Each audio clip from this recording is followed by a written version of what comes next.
എൻ്റെ പ്രിയപ്പെട്ട പ്രേക്ഷകരെ, പഠിതാക്കളെ, നമസ്കാരം. നിങ്ങൾക്കെല്ലാവർക്കും എൻ്റെ പുതിയ ഇംഗ്ലീഷ് ക്ലാസ്സിലേക്ക് ഹാർദവമായ സ്വാഗതം.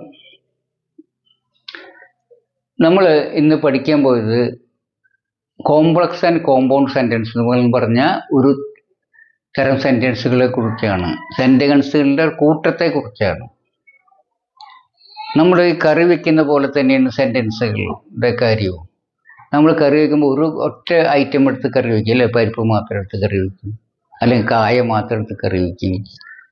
ചിലപ്പം അങ്ങനെ തനിച്ച് കുറേ ഐറ്റംസ്, പിന്നെ വഴുതനങ്ങ, വെണ്ടക്ക ഒക്കെ തനിച്ച് കറി വയ്ക്കും. അതാണ് ഏറ്റവും ആരോഗ്യം നല്ലതെന്ന് ഞാൻ കേട്ടിട്ടുണ്ട്. മോണോഡൈറ്റാണ് ശരീരത്തിന് ഏറ്റവും നല്ലതെന്ന് ഞാൻ കേട്ടിട്ടുണ്ട്. എന്ന സമയത്ത് എന്തെങ്കിലും രുചിക്കായിട്ട് നമ്മൾ കൂട്ടിക്കലർത്തി നമ്മൾ കറി പാചകം ചെയ്യും, അല്ലെങ്കിൽ കറി വയ്ക്കാറുണ്ട്. ഇപ്പോൾ നമ്മളിപ്പോൾ പരിപ്പും കായും ഒരുമിച്ച് ചേർത്ത് കറി വയ്ക്കും. പരിപ്പും കായും വെണ്ടയ്ക്കും വഴുതനങ്ങയും തക്കാളിയും ഒക്കെ ചേർത്തിട്ട് നമ്മൾ സാമ്പാർ പോലുള്ള കറികൾ വയ്ക്കും. അങ്ങനെ കൂട്ടായിട്ടുള്ള കറികൾ.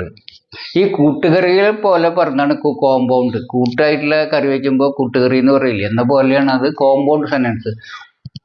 ഒന്നിൽ കൂടുതൽ വാചകങ്ങൾ, അതായത് നമ്മൾ ഇതുവരെ പഠിച്ച വാചകങ്ങളെ എന്താണ്, ഒരു സബ്ജക്റ്റ്, ഒരു വെർബ്, ഒബ്ജക്റ്റ്, പിന്നെ കുറേ അഡ്വർബുകൾ, ഇങ്ങനത്തെ വാചകങ്ങളെ ഒറ്റ ചെറിയ സംഭവത്തെ സൂചിപ്പിക്കുന്നതായിരിക്കും. അത് ഏറ്റവും ലഘുവായ രൂപമാണ്, ഏറ്റവും സിമ്പിളായിട്ട് രൂപമാണ്. അതുകൊണ്ട് സിമ്പിൾ സെൻറ്റൻസ് എന്ന് പറയും. മനസ്സിലായേ? പക്ഷെ ഇത്തരം സെൻറ്റൻസുകൾ നമ്മൾ എന്ത് ചെയ്യും, ഒന്നുകിലും ഇങ്ങനെ സിമ്പിൾ സെൻറ്റൻസ് കൂട്ടിക്കലർത്തിയിട്ട് നമ്മൾ എഴുതുമ്പോൾ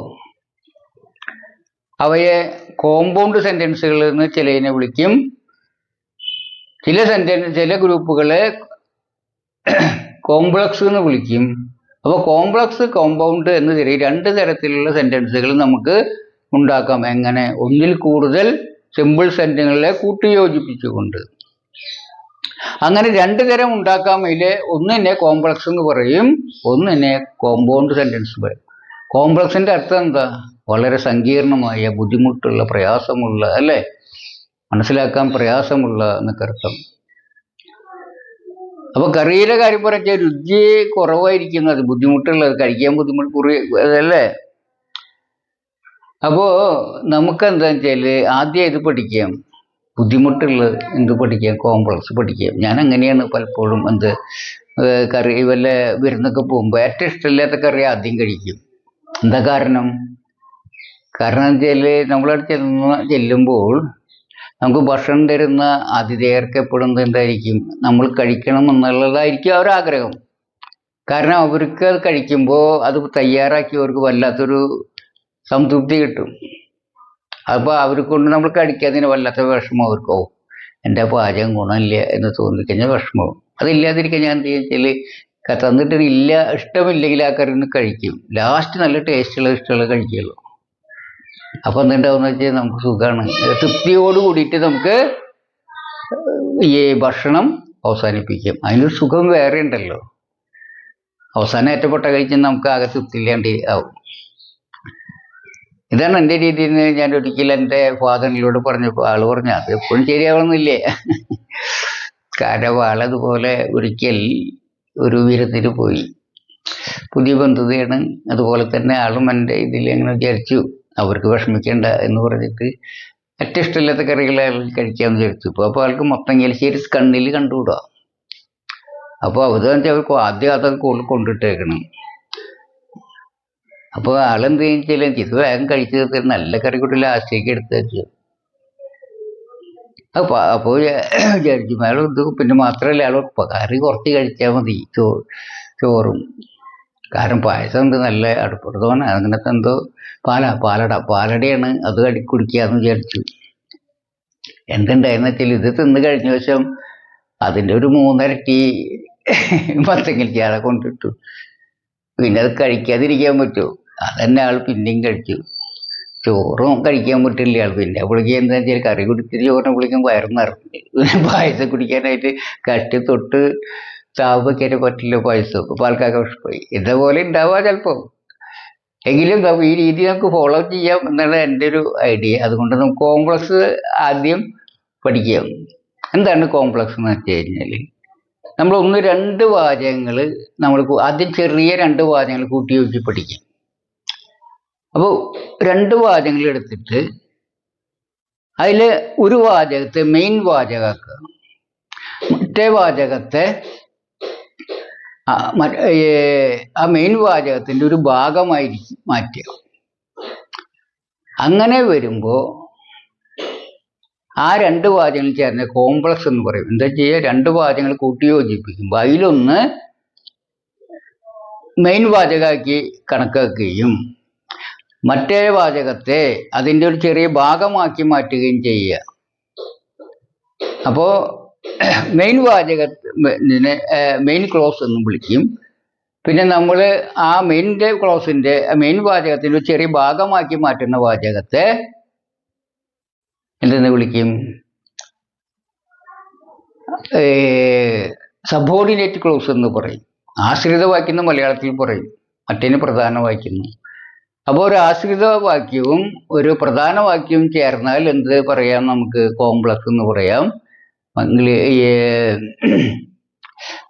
ഇംഗ്ലീഷിൽ പറയുകയാണെങ്കിൽ ഒരു സബോർഡിനേറ്റ് ക്ലോസും ഒരു മെയിൻ ക്ലോസും ആണെങ്കിൽ ഏറ്റവും ചെറിയ കോംപ്ലക്സ് സെൻറ്റൻസ് ആയി. ഒരു മെയിൻ ക്ലോസ് ഒന്നിൽ കൂടുതൽ പറയുകയാണെന്ന് വെച്ചാൽ വളരെ സങ്കീർണമായ കോംപ്ലക്സ് സെൻറ്റൻസുകളും ആയി. അപ്പം എന്താണ് ഒരു വാചകത്തെ മറ്റൊരു വാചകത്തിൻ്റെ ഒരു ഭാഗമാക്കുക എന്ന് വെച്ചാൽ, അതായത് സാധാരണ വാചകത്തിന് സബ്ജക്റ്റ് ഉണ്ടായിരിക്കും, ഓബ്ജക്റ്റ് ഉണ്ടായിരിക്കും, അഡ്വർബ് ഉണ്ടായിരിക്കും. അപ്പോൾ രണ്ട് വാചകം ചേർന്നിട്ട് നമുക്ക് തന്നിട്ട് അതിനെ കൂട്ടി കോംപ്ലക്സ് സെൻറ്റൻസ് മാറ്റി എഴുതാൻ പറഞ്ഞാൽ അതിലൊരു ഒരു വാചകത്തെ എന്താക്കുക, മെയിൻ വാചകമായിട്ട് എടുക്കുക. മറ്റൊരു വാചകത്തെ അതിൻ്റെ സബ്ജക്റ്റോ ഓബ്ജക്റ്റോ അല്ലെങ്കിൽ അഡ്വർബോ ആയി മാറ്റുക. അപ്പോൾ മെയിൻ വാചകത്തിൻ്റെ ഒരു ഭാഗം മാത്രമായി തീരും മറ്റേ വാചകം. അങ്ങനെ ആയിട്ട് രണ്ട് വാചകങ്ങൾ ഒന്നായി തീരുമ്പോൾ ആ രണ്ട് വാചകങ്ങൾ കൂടി ഒരുമിച്ച് വിളിക്കുന്ന പേരാണ് എന്ത്, കോംപ്ലക്സ് സെൻറ്റൻസ്. ഇങ്ങനെ പറഞ്ഞാൽ നിങ്ങൾക്ക് അത്ര ക്ലിയർ ആവില്ല. അത് ഒരു ചെറിയ രണ്ട് ഈ സിമ്പിൾ സെൻറ്റൻസ് കൂട്ടി യോജിച്ച് കാണിക്കുമ്പോൾ നിങ്ങൾക്കത് മനസ്സിലാകും. അത് വളരെ സിമ്പിളായിട്ട് മനസ്സിലാകും. അത്രയുള്ളൂ നിങ്ങൾ തോന്നിപ്പോവും. നമുക്കത് നോക്കാം. രണ്ട് ചെറിയ വാചകങ്ങൾ ആദ്യം എഴുതാം, അവ നമുക്ക് കമ്പൈൻ ചെയ്ത് നോക്കാം. ഇപ്പം നമ്മൾ ഇവിടെ ബോർഡിൽ 2-3 സെൻറ്റൻസ് ഒക്കെ എഴുതിയിട്ടുണ്ട്. അതിലത്തെ ആദ്യത്തെ ഒന്നാമത്തെ സെൻറ്റൻസ് മണി അടിച്ചു.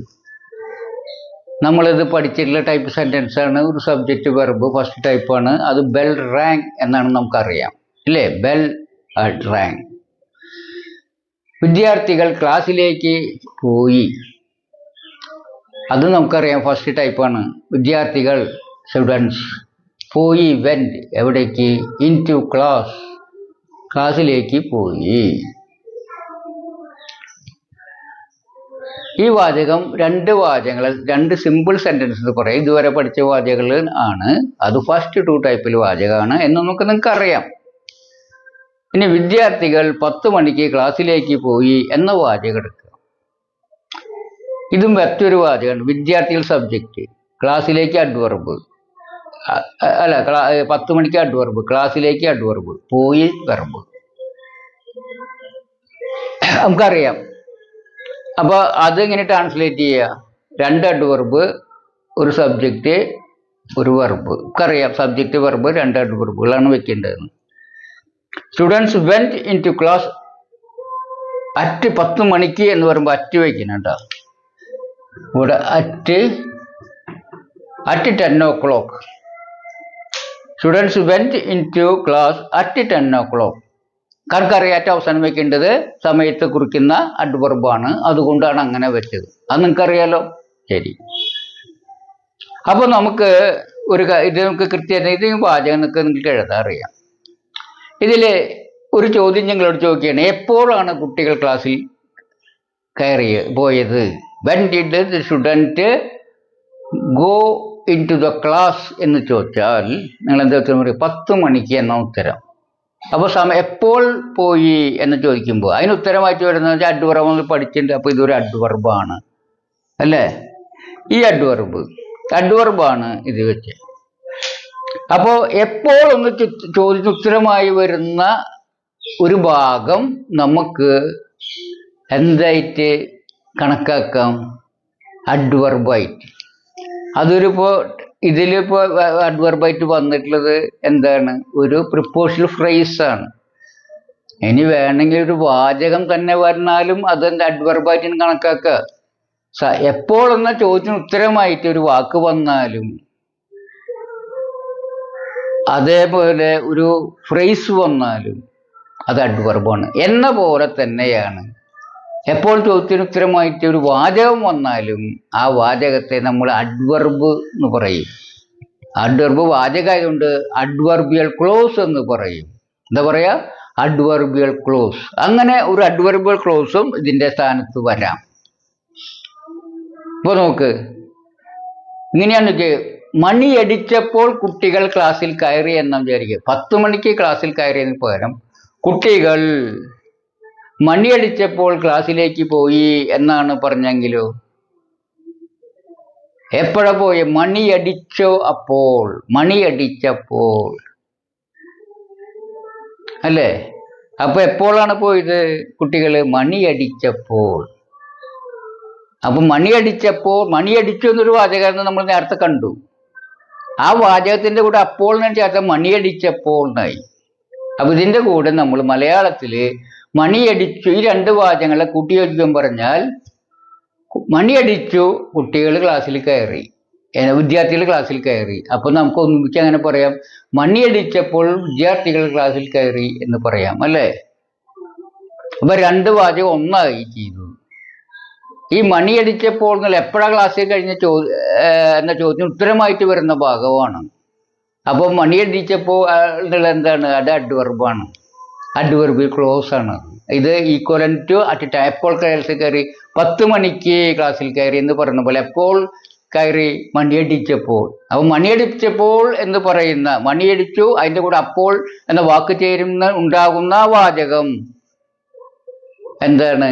ഒരു ക്ലോസ് ആണ്. അത് അഡ്വർബിന് തുല്യമാണ്. അഡ്വർബ് എന്താ ചെയ്യുക? ഒരു വാക്യത്തിന്റെ ഒരു ഭാഗമായിട്ടാണ് വരിക അല്ലേ? നമ്മൾ പഠിച്ചു അഡ്വർബ് എന്തുണ്ടാവുക? ഒരു വാചകത്തിന്റെ ഭാഗമായിട്ടാണ് വരിക. അപ്പോ മണിയടിച്ചപ്പോൾ എന്നുള്ളത് ഒരു വാക്യ ഭാഗമാണ്, അഡ്വർബിയൽ ക്ലോസ് എന്ന് പറയും. അതൊരു മറ്റൊരു വാചകത്തിന്റെ ഭാഗമായി വരാൻ കഴിയുന്നൊരു വാചകമാണ്. പിന്നെ തനിച്ച് നിൽക്കാനും പറ്റില്ല. തനിച്ച് നിൽക്കാന്ന് പറഞ്ഞാൽ എന്തർത്ഥം? അർത്ഥം പൂർണ്ണമാവില്ല. അർത്ഥം പൂർണ്ണമാത്ര മണിയടിച്ചപ്പോൾ എന്ന് പറയുമ്പോൾ ബാക്കി എന്തെങ്കിലും പറയണം. ഞാൻ ഭക്ഷണം കഴിച്ചു, അതിലല്ല കേൾക്കുന്ന ആൾക്കാർക്ക് എത്തി, പിന്നെ ഒരു ചോദ്യമില്ല. അതേ സമയത്ത് മണിയടിച്ചപ്പോൾ എന്ന് ചോദിച്ചാലോ പിന്നെ എന്തുണ്ടായി എന്ന് ഒരു ചോദ്യം അടവാക്കി വരും. എന്ന് വെച്ചാൽ അർത്ഥം പൂർണ്ണമാകാത്ത അവസ്ഥ ഉണ്ടാകും. അങ്ങനെ ഒരു അവസ്ഥ ഉണ്ടാകുമ്പോൾ ആ വാചകത്തെ പറയും നമ്മൾ തനിച്ച് നിൽക്കാൻ പറ്റാത്ത ഒരു വാചകം എന്ന് പറയും. അതിന് തനിച്ച് നിൽക്കാൻ പറ്റില്ല. അപ്പോൾ അങ്ങനെ പറഞ്ഞിട്ട് നിർത്താൻ പറ്റില്ലല്ലോ. ചെറിയ വാചകം വലിപ്പമല്ല നോക്കുക. അതിന് കുട്ടി വീണു, അതിൽ പൂർണ്ണമായി, പിന്നെ ഒരു ചോദ്യം അതിലില്ല. അതുപോലെ തൃപ്തിയായി. എന്നാൽ മണിയടിച്ചപ്പോൾ എന്ന് പറഞ്ഞാലോ പിന്നെ എന്താ ഇതിനൊരു ചോദ്യം അപ്പന്നെ അടുത്ത് കേൾക്കുന്ന ആൾ ചോദിക്കും അല്ലേ? കാരണം അത് എന്തൊരു പറഞ്ഞു നിർത്തി പോകാൻ പറ്റില്ല അത് അല്ലേ? അപ്പൊ അതിനെ പറയുന്നത് തനിച്ച് നിൽക്കാൻ പറ്റാത്ത വാചകം.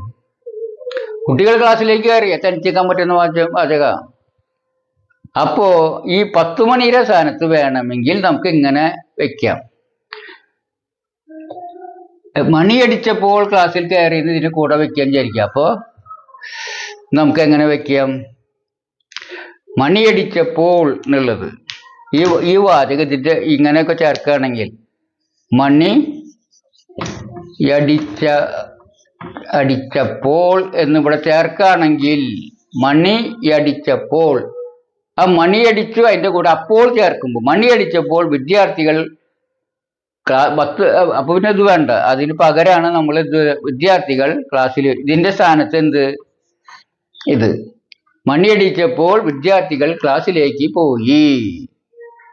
മനസ്സിലായ? മണിയടിച്ചപ്പോൾ വിദ്യാർത്ഥികൾ ക്ലാസ്സിലേക്ക് പോയി എന്ന് പറയുമ്പോൾ ഈ മണിയടിച്ചപ്പോൾ എന്നുള്ള അഡ്വർബാണ്. ഈ ഇവിടെ 10 മണിയുടെ നേരത്തെ ഇന്നാണ് സ്ഥാനത്ത് വന്ന അഡ്വർബാണത്. അങ്ങനെ വരുമ്പോൾ ഈ അഡ്വർബ്, ഈ വാചകം അപ്പോൾ ചേർത്തപ്പോൾ ഒരു വാചക എന്തായി മാറി?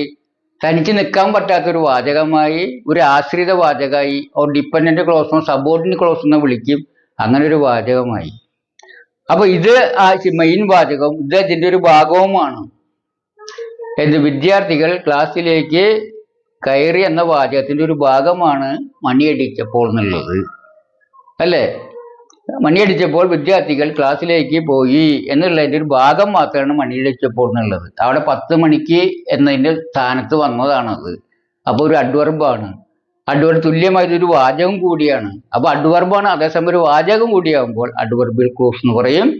അഡ്വർബിയൽ ക്ലോസ്. അപ്പൊ ഒരു അഡ്വർബ് ക്ലോസ് ഇത് അഡ്വർബിയൽ ക്ലോസ്. പിന്നെ ഇത് മറ്റേ വാചകം മെയിൻ ക്ലോസ്.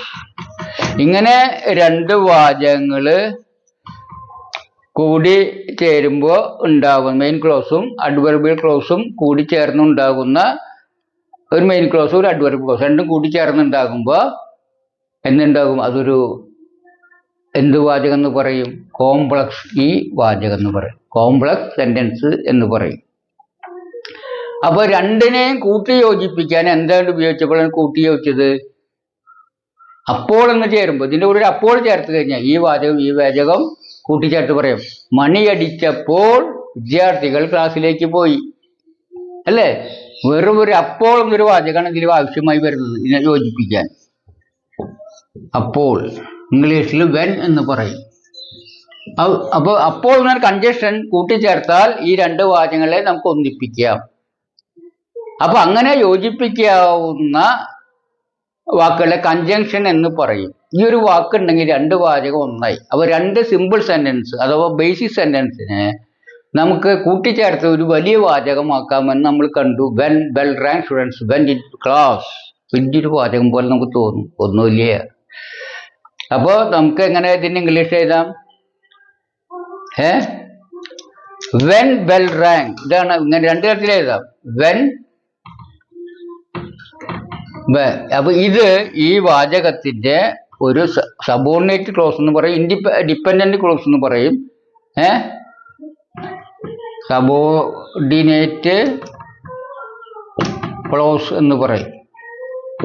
അപ്പൊ when bell rang the students went into the class. അപ്പൊ ഇത് adverbial clause. Adverbial clause of സമയത്തെ കുറിക്കുന്ന അഡ്വർബിയൽ ക്ലോസ് ഓഫ് ടൈം എന്ന് പറയും. അപ്പൊ ഇതിനൊരു അഡ്വർബിയൽ ക്ലോസ് ഓഫ് ടൈം ആണ് when bell rang the students went into the class എന്നുള്ളത്. അപ്പൊ പിന്നെ ഇത് ചെറിയ അക്ഷരം മതി, to the class. When bell rang students went into the class. അപ്പൊ വെൻ ആണ്, മനസ്സിലായ? വെൻ എവിടെ വെച്ചത്? നമ്മൾ വെച്ചത് മണി അടിച്ചപ്പോൾ, അപ്പോൾ അവസാനത്തിലാണ് വെച്ചത് വാചകത്തിന്റെ. ഇംഗ്ലീഷിൽ വന്നപ്പോ അതായത് വെൻ എവിടെ വെക്കുന്നത്? മണിയടിച്ചു എന്ന വാചകത്തിന്റെ അപ്പോൾ ചേർത്തിട്ട് മണിയടിച്ചപ്പോൾ എന്നാക്കി. ഒരു സബോർഡിനേറ്റ് കോഴ്സ് ഉണ്ടാക്കാനായിട്ട് അതിന്റെ കൂടെ നമ്മൾ എന്താ ചേർത്തത്? അവസാനമാണ് അപ്പോൾ ചേർത്തത്. എന്നാൽ ഇംഗ്ലീഷിൽ ഇങ്ങനെ ഇത് വാചകത്തിന്റെ അവസാനമാണെങ്കിൽ ഇംഗ്ലീഷിൽ മുമ്പിലാണ് വെക്കേണ്ടത്. ഏത് വാചകത്തിന്റെ കൂടെയാണോ അപ്പോൾ എന്നത് ചേർക്കേണ്ടത് ആ വാചകത്തിന്റെ മുൻപിൽ വെൻ വെക്കണം. അപ്പൊ when bell rang the students went into the class. മനസ്സിലായി? When bell rang into the class. അപ്പൊ നമ്മൾ പഠിച്ചിട്ടുണ്ട് അഡ്വർബ് എപ്പോഴും വെക്കുക, നമ്മുടെ വാചകത്തിന്റെ അവസാനമാണ് ശരിക്കും വെക്കേണ്ടത്, അല്ലേ? ശരിക്കും വെക്കേണ്ടത് എവിടെയാ? അപ്പൊ ഇത് കംപ്ലീറ്റ് ഇട്ട് ആ വാചകത്തിന്റെ ബാക്കിലാണ് കറക്റ്റായിട്ട് പറയുകയാണെങ്കിൽ വെക്കേണ്ടത്. അപ്പൊ എങ്ങനെ ഇംഗ്ലീഷ് ശരിക്കും പറയാ? The students went into the class when the bell rang. എന്താ പറയാ? The students went into the class when bell rang. അപ്പൊ ആണ് കറക്റ്റ് ആയിട്ടുള്ളത്. ഇങ്ങനെ എഴുതുമ്പോൾ ഒരു കോമ ഇട്ട് ഇങ്ങനെയും വെക്കുക, അങ്ങനെ ഒരു കോമ ഇട്ട് കൊടുത്താൽ മതി. അപ്പൊ അങ്ങനെ പറയാ when bell rang comma the students went into class. ഇത് അസ്ഥാനത്താന്ന് അറിയാനാണ് ഈ കോമ. അത് അഡ്വർബ് സ്ഥാനം തെറ്റി വെക്കുമ്പോൾ ഇപ്പോഴും ഒരു കോമ ഇട്ട് കൊടുക്കണം. അതുകൊണ്ട് when bell rang the students went into the class. മനസ്സിലായ? അപ്പോൾ നമുക്ക് ഈ 2 വാചകങ്ങളെയും ഒന്നാക്കി. അപ്പോൾ മണിയടിച്ചപ്പോൾ വിദ്യാർത്ഥികൾ ക്ലാസ്സിലേക്ക് പോയി എന്നുള്ള ഇംഗ്ലീഷിൽ തർജ്ജമ ചെയ്യാൻ മനസ്സിലായല്ലോ. അപ്പോൾ ഇങ്ങനെ സബോർഡിനേറ്റ് ക്ലോസ് ഉണ്ടാക്കാൻ ഉപയോഗിക്കുന്ന കൺജക്ഷൻ എവിടെ വെച്ചാണ്? ഏത് വാചകത്തിന്റെ കൂടെയാണോ നമ്മളത് ചേർക്കുന്നത് അതിന് മുമ്പിലാണ് ഏത് വരിക? ഈ സബോർഡിനേറ്റ് ക്ലോസ് ആക്കാനായിട്ട് നമ്മൾ ഉപയോഗിക്കുന്ന ആ കൺജങ്ഷനെ പറയുന്നതിന് കൺജങ്ഷൻ വെക്കേണ്ടത്. അത് സാമാന്യ തത്വമായതുകൊണ്ട് വീണ്ടും വീണ്ടും ഞാൻ പറയുന്നത്. ഇതിന് പകരം വേറെ പല വാക്കുകളും വരാം. അങ്ങനെയൊക്കെയാണെങ്കിലും ഏത് വാചകത്തിന്റെ കൂടെയാണോ നമ്മൾ മലയാളത്തിൽ കൂട്ടിച്ചേർക്കുക ആ വാചകത്തിന്റെ ഒടുവിലാണ് നമ്മുടെ കൂട്ടി ചേർക്കാൻ ഉപയോഗിക്കുന്ന വാക്ക് ചേർക്കുക എങ്കിൽ ഇംഗ്ലീഷിൽ അതേ വാചകത്തിന്റെ ഫ്രണ്ടിലായിരിക്കണം ആ വാക്ക് വയ്ക്കുക. വേറെ പല വാക്കുകളുണ്ട്. അത് പൊതു തത്വമായിട്ട് നിങ്ങൾ പഠിച്ചു കഴിഞ്ഞാൽ ഏത് വാചകത്തെയും സബോർഡിനേറ്റ് ക്ലോസ് ആക്കാനായിട്ട് പറ്റും. മനസ്സിലായ? അപ്പൊ സബോർഡിനേറ്റ് ക്ലോസ് ആക്കാൻ ആവശ്യമായ കൺജങ്ഷൻ ആയിട്ട് വരുന്ന പദം അതിന്റെ മുമ്പിൽ വെച്ചാൽ മതി.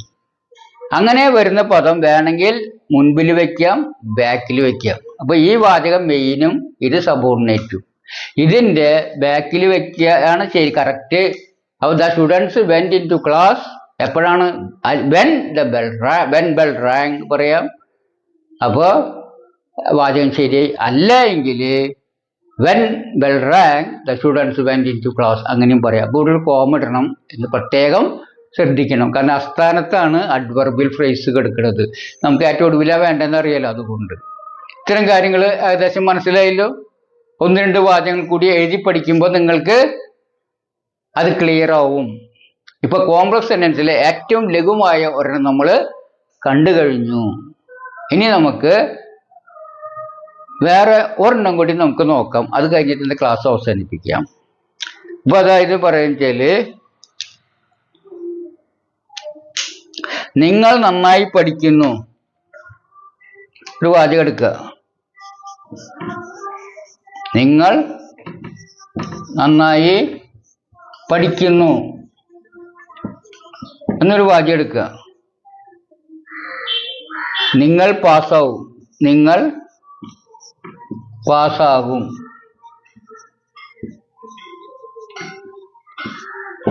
ഇത് രണ്ട് വാചകത്തിന്റെ ഇംഗ്ലീഷ് നിങ്ങൾക്ക് അറിയാം. നിങ്ങൾ നന്നായി പഠിക്കുന്നു. എന്റെ English you study well. You study well. ഇതാണ് നിങ്ങൾ നന്നായി പഠിക്കുന്നു എന്നുള്ളതിന്റെ ഇത്. നിങ്ങൾ പാസ്സാകും. ഇതിന്റെ ഇംഗ്ലീഷ് എന്താ? യു വിൽ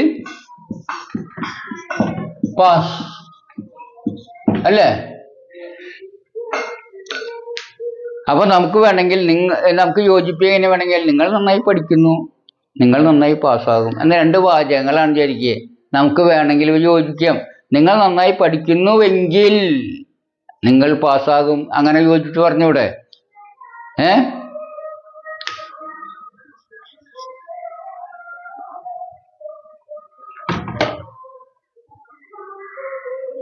അപ്പോൾ ഇപ്പൊ സാധാരണ രണ്ട് വാചകമായിട്ട് പറയുമ്പോൾ ഇങ്ങനെ പറയേണ്ടി വരും. നിങ്ങൾ നന്നായി പഠിക്കുന്നു, അപ്പോൾ നിങ്ങൾ പാസ്സാകും. രണ്ട് വാചകം സെപ്പറേറ്റ് ആയിട്ട് പറയുന്നതാണത്. നിങ്ങൾ നന്നായി പഠിക്കുന്നു, അപ്പൊ then you will pass. നിങ്ങൾ നന്നായി പഠിക്കുന്നു, അപ്പോൾ നിങ്ങൾ പാസ്സാകും എന്ന രണ്ട് വാചകത്തെ നമുക്ക് കൂട്ടി വെച്ച് പറയാം. എങ്ങനെ? നിങ്ങൾ നന്നായി പഠിക്കുന്നു എങ്കിൽ നിങ്ങൾ പാസ്സാകും. ഒറ്റ വാചകം പറഞ്ഞുകൂടാ. അപ്പൊ അപ്പോൾ വേണ്ട. അപ്പൊ എന്ത് വേണം? ഇതിന്റെ കൂടെ എങ്കിൽ ചേർക്കണം. പഠിക്കുന്നു എങ്കിൽ നിങ്ങൾ പാസ്സാകും. അപ്പൊ ഒറ്റ വാചകമായി. നിങ്ങൾ നന്നായി പഠിക്കുന്നുവെങ്കിൽ നിങ്ങൾ പാസ്സാകും. ഒറ്റ വാചകമായി. അപ്പോ ഈ എങ്കിൽ ചേർക്കുമ്പോൾ തനിച്ച് നിൽക്കാൻ പറ്റില്ല. നിങ്ങൾ നന്നായി പഠിക്കുന്നുവെങ്കിൽ എന്ന് പറയുമ്പോൾ നിർത്തിയ അർത്ഥപൂർണം ആവില്ല. അപ്പോൾ നമ്മൾ എന്ത് ചെയ്യേണ്ടി വരും? വേറൊരു കാര്യം പറയേണ്ടി വരും, വാചകം പറയേണ്ടി വരും. അപ്പോൾ ആ പറയുന്ന വാചകത്തിന്റെ ഒരു ഭാഗമായിട്ട് നിൽക്കാൻ ഇനി പറയുള്ളൂ. അപ്പോൾ ഇത് മെയിൻ ക്ലോസ് വരും, ഇത് സബോർഡിനേറ്റ് ക്ലോസ് വരും. അപ്പൊ നമ്മളിങ്ങനെ എങ്കിൽ എന്നുള്ളതിന് ഇംഗ്ലീഷ് എന്താ? യു അല്ല, യു എന്നല്ല, തെറ്റി പറഞ്ഞു. എങ്കിൽ ഇഫ്. അപ്പൊ ഇഫ് ഇംഗ്ലീഷിൽ ആണെങ്കിൽ എവിടെയായിരിക്കും വെക്കേണ്ടത്? ഇതിന്റെ യു സ്റ്റഡി വെൽ, നിങ്ങൾ പഠിക്കുന്നു എങ്കിൽ. അല്ല, ഈ വാചകത്തിന്റെ കൂടെയാണ് വെക്കേണ്ടത്. എവിടെ വെക്കണം? ഫ്രണ്ടിൽ. അപ്പൊ ഇങ്ങനെ പറയാ, if you study well you will pass. അങ്ങനെ വെക്കുക. അപ്പൊ ഈ വാചകത്തിന്റെ ഒരു സബോർഡിനേറ്റ് ക്ലോസ് ആയി അങ്ങനെ വെക്കുക. അപ്പൊ കോമിഡ് ഫ്രണ്ടിലെ കണ്ടീഷനാണ്. അപ്പൊ കണ്ടീഷണൽ അഡ്വർബിൾ ക്ലോസ് ഓഫ് കണ്ടീഷൻ എന്ന് പറയും. അഡ്വർബിൾ ക്ലോസ് ഓഫ് കണ്ടീഷൻ, ഒരു കണ്ടീഷനെ കുടിക്കുന്ന കാര്യമാണല്ലോ. അങ്ങനെ വെച്ചുകൊണ്ട് അതാക്കി മാറ്റി. അപ്പൊ നമുക്ക് എന്ത് ചെയ്യാൻ പറ്റുന്ന വെച്ചാല് ഇങ്ങനെ രണ്ട് വാചകം കൂട്ടി വെച്ച് ഒരു കോംപ്ലക്സ് സെന്റൻസ് ഉണ്ടാക്കാം. ഇത് അഡ്വർബ് സ്ഥാനം ലാസ്റ്റ് ആണ്, അതുകൊണ്ട് അത് കഴിയുമ്പോൾ കോമിറ്റിൽ എഴുതണം. അല്ലെങ്കിൽ യഥാസ്ഥാനത്തിൽ കൊണ്ടുവരികയാണെങ്കിൽ യഥാസ്ഥാനം എവിടെയാണ്? അവരുടെ അവസാനം. അപ്പോൾ കോമിറ്റിലും കുഴപ്പമില്ല. You will pass if you study well. You will pass if you study well. കാര്യം കഴിഞ്ഞു. മനസ്സിലായോ? എന്താ ചെയ്യേണ്ടതെന്ന് മനസ്സിലായില്ലേ? യോജിപ്പിക്കുന്നതിന് ഏത് വാചകത്തിന്റെ കൂടെയാണോ കഞ്ചക്ഷനായ വാക്ക് മലയാളത്തിൽ ചേർക്കുന്നത്, ആ വാചകത്തിന് മുമ്പിൽ തുല്യമായ ഇംഗ്ലീഷ് പദം വെക്കുക. രണ്ട് വാചകങ്ങളെ കൂട്ടി എഴുതുക. ഫ്രണ്ടിലാണെങ്കിൽ കോമിഡ്, അത് യഥാസ്ഥാനത്തേക്ക്. അവസാനമാണെങ്കിൽ അതും നിർത്തി വേണ്ട. അങ്ങനെ രണ്ട് വാചകങ്ങളെ കൂട്ടി യോജിപ്പിക്കാൻ ടെക്നിക്ക് മനസ്സിലായല്ലോ. ഇനി ഇതുപോലെ കുറച്ചെണ്ണം കൂടി നിങ്ങൾ പഠിക്കുകയാണെങ്കിൽ ഈ സബോർഡിനേറ്റ് ക്ലോസ് എല്ലാം എഴുതാനുള്ള ടെക്നിക്ക് നിങ്ങൾക്ക് പിടികിട്ടും. 1, 2, 3, 4, 5 അത്ര കുറേ വാചകങ്ങളെ കൂട്ടി യോജിപ്പിച്ച് എഴുതാം. അപ്പോൾ നിങ്ങൾക്ക് അർത്ഥമെടുക്കാനുള്ള ടെക്നിക്കും പിടികിട്ടും. ഓക്കെ, നമുക്ക് കുറച്ചും കൂടി വിശദമായിട്ട് അടുത്ത ക്ലാസ്സിൽ പഠിക്കാം. അതുവരേക്ക് ഇവിടെ നന്ദി, നമസ്കാരം, ബൈ.